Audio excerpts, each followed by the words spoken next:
Pernahkah Anda mendengar beberapa komentar di kalangan saudara kita yang beragama Muslim? Injil Yohanes 14 ayat 26 dan Yohanes 15 ayat 26 itu menunjukkan nubuatan Nabi Muhammad. Pada video kali ini saya tidak akan membahas bantahan terhadap ayat tersebut karena saya rasa itu sudah diwakilkan oleh beberapa apologetika lainnya, bahkan sudah dibantah dalam ayat Alkitab tersebut. Yang menjadi tujuan utama saya adalah membedah sejarah mula-mula terhadap tafsiran Yohanes 14 ayat 26 yang dikaitkan terhadap sosok pribadi Nabi Muhammad. Nah, dalam sejarah perkembangan agama Islam, siapakah tokoh utama yang pernah mengutip itu? Yang menunjukkan itu adalah nubuatan Nabi Muhammad.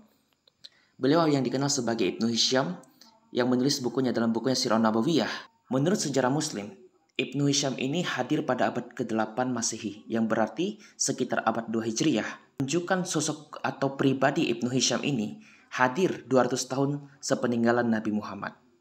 Pada halaman 194, sangat terang-terangan sekali bahwa Ibnu Hisham ini menunjukkan ada nubuatan Nabi Muhammad dalam Injil Sinoptik. Bahkan dia mengutip itu dalam Injil Yohanes yang dikenal sebagai Yohanes Al-Hawari. Yohanes pengikutnya Nabi Isa, kata beliau. Aneh ya jika saudara kita yang Muslim mengatakan Injil-Injil Sinoptik itu bukan Injil asli dan mengatakan itu palsu. Di sisi lain, ulama mereka mengutip Injil Yohanes itu diakui bahwa tulisnya adalah Al-Hawari atau pengikut Nabi Isa. Perhatikan ya dari materi ini. Kalimat yang saya stabilo ini sangat menjangkal dalam hati saya. Kenapa Ibnu Hisham mengatakan Allah Roh Kudus? Katakan Al-Munahammana telah datang kepadaku dia yang diutus kepada kalian dari Allah Roh Kudus. Padahal saudara Muslim mengatakan Roh Kudus itu malaikat Jibril. Tapi kenapa Ibnu Hisham mengatakan bahwa Roh Kudus ini adalah Allah Roh Kudus? Padahal menurut pendapat saudara Muslim, Roh Kudus itu adalah malaikat Jibril. Dalam Injil Yohanes 14 ayat 26 dan Yohanes 15 ayat 26, ini menubuatkan Roh Kudus yang keluar dari Allah.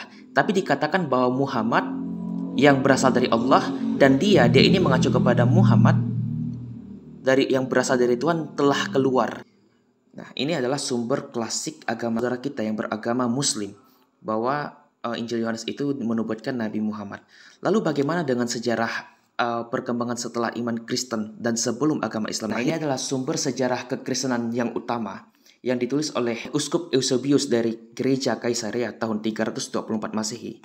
Buku ini diterjemahkan oleh Samuel Fajar Siahaan ya. Beliau dari Gereja HKBP.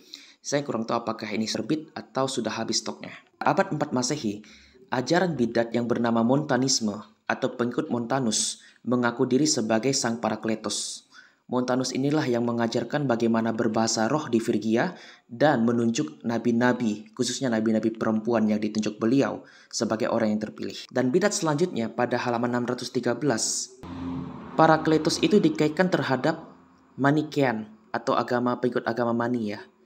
Ada beberapa hal yang sangat spesifik mirip dengan ajaran agama Manikianisme yang muncul sekitar abad keempat Masehi dan juga ajaran yang diimani saudara kita yang agama Muslim. Ya doakan saya ya, semoga suatu saat saya punya kitab kajian dari Manikianisme. Kenapa? Karena Manikianisme selain mengaku sebagai Parakletos, Mani itu dikenal sebagai Dinanukra atau agama terang. Ya sebenarnya kita menggunakan istilah agama ya, karena pada waktu itu kata din ini bermaknanya beragam. Tapi kalau kita lihat dalam perkembangan bahasa Aramaik, Dinanukra ini hampir mirip dengan kata din an-nur atau agama terang. Ingatkah kita dengan Quran Surah Maryam ayat 19 yang mengatakan inna dina indalahil Islam? Kata din yang digunakan di sini menunjukkan kepada suatu identitas agama. Nah, kata din sebelum agama Islam muncul, Manikianisme sudah menggunakan kata din yang dikenal sebagai Dinanukra.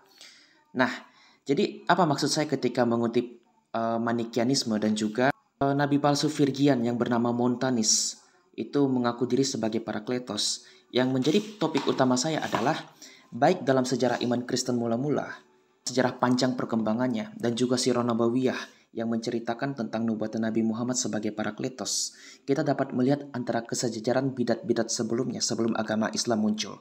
Karena bidat-bidat sebelumnya mengaku sebagai Parakletos dan dianggap sesat karena ajaran mereka yang menyimpang, dan klaim yang mengatakan ada nubuatan Parakletos itu sebagai sosok manusia atau nubuatan kenabian setelah Yesus itu adalah klaim palsu. Kenapa? Karena Alkitab sendiri mengatakan bahwa Roh Kudus itu tidak dapat dilihat. roh penghibur atau Parakletos itu tidak dapat dilihat. Dan dia akan bersama dengan para rasul atau para hawariun ya.